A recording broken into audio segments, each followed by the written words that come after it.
رب اشرح لي صدري ويسر لي امري واحلل عقدة من لساني يفقهوا قولي.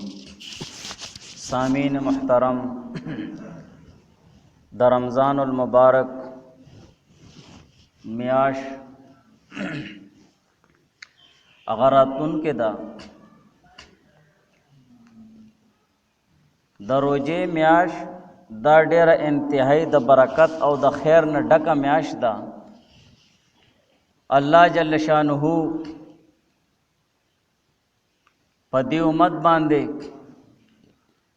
ډېر لوی فضل او کرم او احسان وکړو چې الله جل شانه دې امت ته دا مبارکه میاش ورکړه د خپل ژوند جوړولو دپاره او د خپل قبر ښایسته کولو دپاره او د خپل آخرت ښه کولو دپاره. د دې روزې میاشتې ډېر زیات فضایل په قرآن او په حدیث کې ذکر شوي دي او د روزې مقاصد هم ذکر شوي دي. د روزې څلور مقاصد هغه فقها او بزرگان دین ذکر کوي. د دې مقاصدونه لومبی مقصد هغه تقوا اور پرهیزګاری ده چې هر مومن مسلمان په خپل زړه کې د دې خبره احساس پیدا کی چې الله جل شانه ډېره انتهایی مبارکه میاش مونږ له راکړې ده او دا میاش ابس لاړه نشي، بلکې د دې میاشتې روزې نیولو کوم فضایل دي او کوم مقاصد دي هغه مونږ له الله تعالی راکي او د هغې مقاصدو دپاره خپل کوشش کول او د هغې دپاره اعمال کول چې الله تعالی دا مقاصد چې دونه مونږ کې دننه راولي. او د دې روزې چې کوم اهم او عام او خاص فضیلتونه دي او خصوصیات دي هغه الله تعالی مونږ له راکي.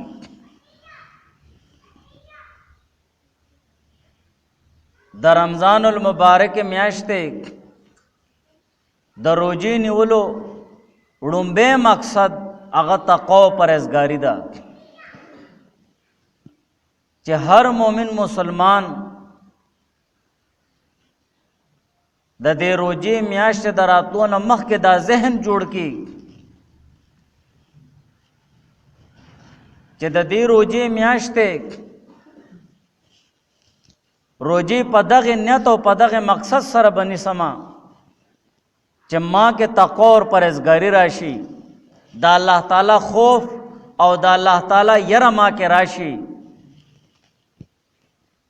او مخکې چې دنو میاشتو کې او تر مخکې رمضان پورې ما الله تعالی د هر قسمه ګناهونو نه هغه محفوظ کی او بچ کی. او د روزې د مقاصدونه بنیادی مقصد هم دغه دی چې هر مومن مسلمان د روزې د میاشتې روزې نیولو اهتمام وکړي په دغه نیت او مقصد سره چې ما کې تقوا اور پرهیزګاري راشي او د الله تعالی یره راشي. قرآن کې م الله تعالی فرمایي یا ایها الذین آمنوا کتب علیکم الصیام کما کتب علی الذین من قبلکم لعلکم تتقون. یا ایها الذین آمنوا اے د ایمان خاوندانو کتب علیکم الصیام تاسو باندې دا روزې فرض کړې شوي دي کما کتب علی الذین من قبلکم لکه څنګه چې مخکې امتونو باندې تاسو نه چې د مخکې کوم امتونو هغوی باندې روزې فرض کړې شوې وې دغه شان د تاسو باندې دا روزه چې دونه هغه فرض کړې شوې ده لعلکم تتقون دې دپاره چې تاسو پرهیزګاره شئ، دې دپاره چې تاسو کې د الله تعالی یره راشي. د روژې مقصد او غرض او غایه او د روژې صحیح هغه مقصد ته رسېدو یو بنیادی شی څه دی؟ لعلکم تتقون، چې تاسو پرهیزګاره شئ، تاسو کې پرهیزګاری راشي، تاسو کې د الله تعالی یره راشي، تاسو کې د الله تعالی خوف راشي. دې دپاره دا روژې چې دونه هغه فرض کړی شوي دي چې د الله تعالی د نافرمانۍ نه مونږ بچ شو او د الله د رسول صحیح اطاعت گزار او صحیح معنو کې چې دونه مونږ د الله او د الله د رسول تابعداري وکړو. تقوا او پرهیزګاری دا د مومن مسلمان په اعمالو کې یو داسې عمل دی چې د مومن مسلمان ټول اعمال د تقوا او پرهیزګارۍ نه چار چاپیره تاویږي. که د کې تقوا او پرهیزګاري وي او د الله تعالی یره او خوف وي نو د ټولو اعمالو کې چې دنو هغه اخلاص وي، کوم نیک عمل هم چې کوي نو په هغې کې اخلاص وي. نو ړومبی او بنیادی او ضروری مقصد د روژې دا دی چې هغه هر مومن مسلمان کې دننه تقوا د الله تعالی یره راشي، د الله تعالی خوف راشي، د هغې کارونو نه او د هغې عملونو نه او د هغې ګناهونو نه ځان بچ کی په کوم سره چې د الله تعالی هغه غضب او د الله تعالی غصه چې دنو راوچتېږي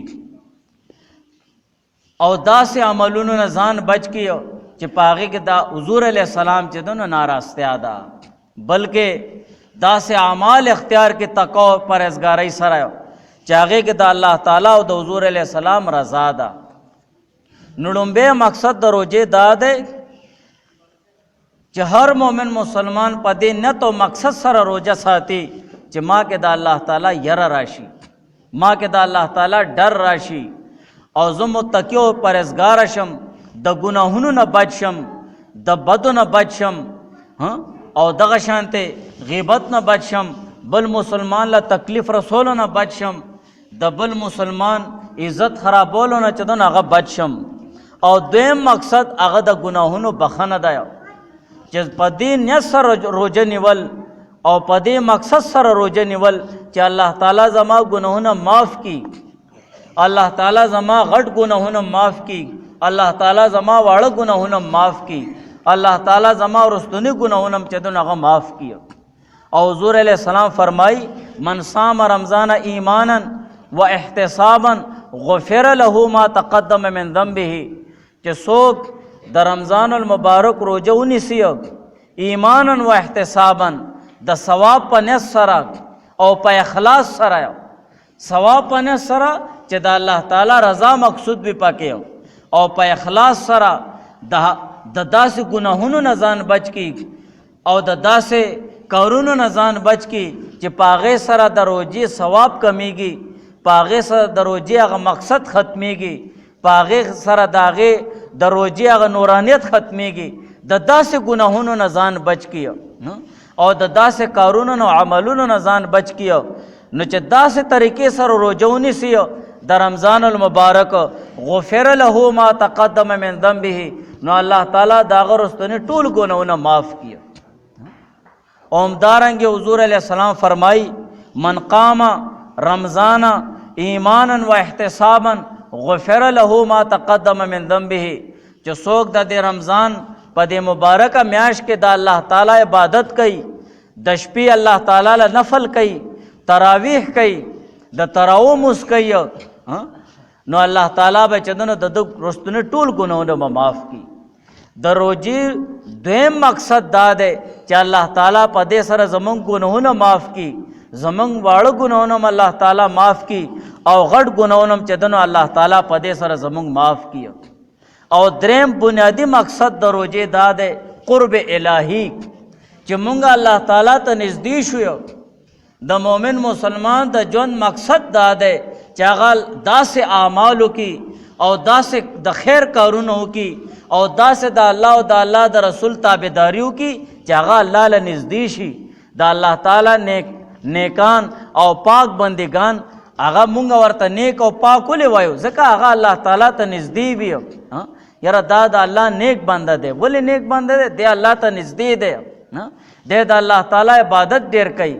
نو د روژې دریم بنیادي مقصد دا دی، په دې نیت سره او په دې مقصد سره مونږ روژه وساتو چې یاره ماله د الله تعالی نزدېکت حاصل شي، زه الله له نږدې شم، زه الله له سوال کوم چې الله پاک زما دعاګانې قبلوي، الله تعالی ما د گناهونو نه محفوظ کیو، الله تعالی ما د بندگانو د شر نه محفوظ کیو. داسې طریقې سره زه الله تعالی ته نږدې شم. نو دې ته قرب الهي ویلی شي چې الله تعالی ته زما چې ما کوم روژه نیولې ده او زه ځان ستړی کوم د خوراک څښاک نه او د دې نفسانی خواهشاتو د پوره کولو نه ځان منع کوم، نو د دې مقصد دا دی چې زه الله تعالی ته نږدې شم، چې یا الله زه تا ته نږدې شم. او حضور علیہ السلام حدیث پاک کی دی، حضور علیہ السلام فرمائی چې د بنی آدم د آدم علیہ السلام د اولاد هر عمل د 10 چند نه واهلی تر 200 چندو پورې چې دنو الله تعالی اجر ثواب ورکوي، چې کوم نیک عمل هم دی د الله تعالی د پاره کوي، خو چې اخلاص سره وي د 10 نه واهلی تر 200 پورې الله تعالی اجر ثواب ورکوي. قال الله تعالی، لیکن الله تعالی په خپله فرمایي، الله پاک په خپله فرمایي، حدیث قدسی دی چې الله فرمایي الا الصوم مگر روژه چې دی فانه لی، ځکه چې دا روژه چې دی نو دا ما د پاره دی، وانا اجزی به، الله تعالی فرمایي زه به د دې جزا ورکوم، زه به د دې بدله ورکوم. دا روژه خو چې دی دا د الله تعالی او د دې بنده ترمنځ یو راز دی، صرف هغه بنده له پته ده چې چا روژه ساتلې ده او الله تعالی له پته ده چې زما دې بنده روژه ساتلې ده. مونږ له څه پته ده یو کس روژه ساتلې هغه چې دنو سایډ له شي اوبوس کی خوراک څښاکو کی چاله څه پته ده؟ هیڅ چاله هم پته نه، صرف الله تعالی ذات له پته ده چې د دې زما د دې بنده روژه ده. نو الله تعالی فرمایي چې د دې روژې دومره زیات فضیلت ده او دومره ډیر زیات فضایل دي په قرآن او په حدیث کې، او د دې ټولو فضیلتونو نه غټ فضیلت ټولو فضایلو نه فانه لی، الله تعالی فرمایي دا روژه ما د پاره ده، انا اجزی به، زه به د دې بدله ورکوم، څوک هم نشي ورکولی د دې بدله، زه به د دې بدله ورکوم. چې څومره اخلاص په دې روژه کې، څومره مونږه د الله تعالی رضا مقصد وي په دې کې، څومره مونږ په دې کې نیک اعمال کوو، څومره مونږ په دې کې حضور علیہ السلام په سنتو طریقو باندې عمل کوو، دومره به د دې اجر ثواب به سیوا کېږي، دومره به د دې نورانیت به سیوا کېږي. او الله تعالی اجر ثواب چې ورکوي نو الله تعالی خو ډېر لوی ذات دی. په یو نور بزرگان او محدثین فرمایي فانه لی و انا اجزی به، انا اجزی به، زه به د دې بدله ورکوم. بعض بزرگان فرمائی دا داسې دی وانا اجزا به، وانا اجزا به، چې دا روژه ما د پاره ده، الله تعالی فرمایي زه د دې بدله یم. بس چې د دې روژې میاشت روژه مومن مسلمان په اخلاص سره روژه نیسي او د الله تعالی عبادت نه پرېږدي، خصوصا فرایض نه پرېږدي او د حضور علیہ السلام سنت طریقې نه پرېږدي، الله تعالی فرمایي وانا اجزا به، زه د دې روژې بدله یم. بس نور څه پکار دي؟ مونږ نه څوک وایي چې یاره ته څه غواړې زه ستا یم، بس نو زمونږ زړه څومره خوشحاله شي چې مونږ نه څوک یاره زه ستا یم بس. وانا اجزا به، الله تعالی فرمایي زه د دې بدله یم. او څلورم مقصد د روژې هغه دا دی چې مونږ په دې کې چې دی د الله تعالی د پاره چې دی په اخلاص سره داسې طریقې سره چې دنو مونږ روژه ونیسو چې په دې کې مونږ له الله تعالی اجر عظیم راکړي، بې انتها اجر ثواب الله تعالی مونږ له راکړي. او هغه به څه سره کېږي چې اخلاص سره مونږ روژه نیسو وانا اجزی به، نو الله تعالی فرمایي زه به د دې جزا ورکوم. نو الله تعالی چې به کومه جزا را کوي هغه به اجر عظیم به وي. اجر عظیم ځکه مونږ دا اجر عظیم، دا اجر او ثواب، دا نیک اعمال، دا کار خیر، دا ټول ارث دا د آخرت پیسه ده، دا د آخرت کرنسی ده. په دنیا کې مونږ 10 روپۍ 20 روپۍ دا د دې ځای پیسه ده، د آخرت پیسه څه شی ده؟ نیک اعمال دي، نیک اعمال دي. په آخرت کې ورځ د قیامت ټولې فیصلې به په نیکو اعمالو باندې به کېږي، ټول هر څه به په نیک، د دې ځای پیسه هېڅ شی به هم نه پکارېږي. بزرګانو چې دی د روژې دپاره چې دنو آداب ذکر کړي دي. وړومبی ادب دا دی چې مونږ د الله تعالی دپاره روژه ساتو چې د خپل د سترګو حفاظت کوو، د خپلو سترګو حفاظت وکړو. د داسې ځای او د داسې شي کتو نه مونږ سترګې بندې کو په روژې په حالت کې چې هغې ته قرآن او حدیث الله او د الله رسول چې هغې طرف ته کتل ناروا او حرام دي، چې بد نظرۍ نه مونږ ځان وساتو. دا موبایل ټولو نه غټ چې دونه غټه بربادي ده. په روژه کې بالکل موبایل بند کړه. په روژه کې پردی تصویران کتل، پردی زنانه کتل، دا ټوله بد نظري ده. د سترګو حفاظت، چې ستا د سترګو حفاظت وشي نو د الله تعالی قرب او د الله تعالی نزدېکت به تا باندې به کلاویږي. ملأ اعلی سره آسمانو سره به چې دنو آسمانونو سره به ستا رابطه به وي. بیانې کې او پاکې فرشتې هغه رحمت فرشتې به ستا وړاندې رستو اوړي راوړي به هر وخت به ستا په زړه کې به نیک اعمال به راځي، هر وخت بجای د دې نه شیطاني اثر وي. او دویم چې دنو هغه د ژبې حفاظت وي، د ژبې حفاظت وي. څنګه به د ژبې حفاظت کې، څنګه د غیبت په ژبې سره کېږي داسې غیبت په تحریر سره هم کېږي. چا پسې د لیکلو کړل دا غیبت شو. څنګه په ژبې سره د بل مسلمان عزت خرابېږي داسې په تحریر سره هم د بل مسلمان عزت خرابېږي. نو هغه ګناه خپل ځای باندې، لیکن روژه یو عظیم الشان عمل دی د الله تعالی چې کال پس راځي. او د رمضان دا میاشت چې دی دا د دې نورو میاشتو دپاره د زړه حیثیت لري چې کله په دې میاشت کې مومن مسلمان اخلاص سره اعمال وکړي نو د هغه زړه به صفا شي، د هغه زړه به پاک شي د الله تعالی دپاره. نو چې دا دومره عظیم الشان عمل دی چې دا ضایع نشي، د دې نورانیت ختم نشي، اجر ثواب ختم نشي. د غوږونو حفاظت وکړو چې مونږ په غوږونو باندې غلط اورو نه، غوږونو باندې چې دونه د چا بد نه اورو، د چا غیبت نه اورو. ستا سره غیبت کی بس غیبت صلاح کې ما هم ګناهګار ځان هم ګناهګار. یا ته چې دنو غانه بجانه پیاورې دا ټول چې دنو د روژې نورانیت به ختمي. نور باقی اعضاء دام چې دنو د داسې کارونه بچ کړو چې هغه دا دپاره جایز وي، لکه تا دپاره ملا ستا هغه جایز دی مه پرېوځئ.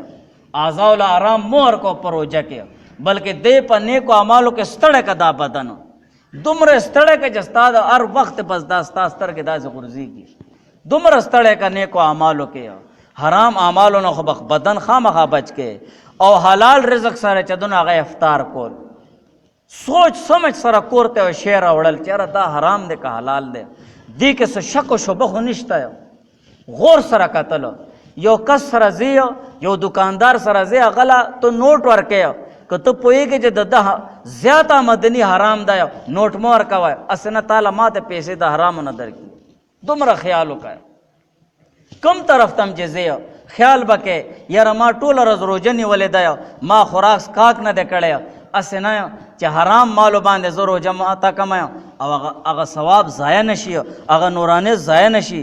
او شپږم نمبر باندې د دې خبرې نه یېرېدل یا الله ما روژه وساتله پته نه چې قبول شوي به که نه به یې قبول شوي، که هسې مې چې دنو هغه ځان ستړی کړی، هسې مې چې دنو ځان لوږې تنده نه چې دنو مړ کړی، نو د داسې یره هر عمل کې چې دنو هغه یره موجود وي. یاره تراویح مې وکړې چې قبول شوي به که نه وي، یا الله ته یې قبول کړې. بس زما داسې عمل دی، زه کمزور یم، عمل سره کمزور یم، په ژبې سره کمزور یم، سترګو سره کمزور یم، هر لحاظ سره یا الله کمزور یم.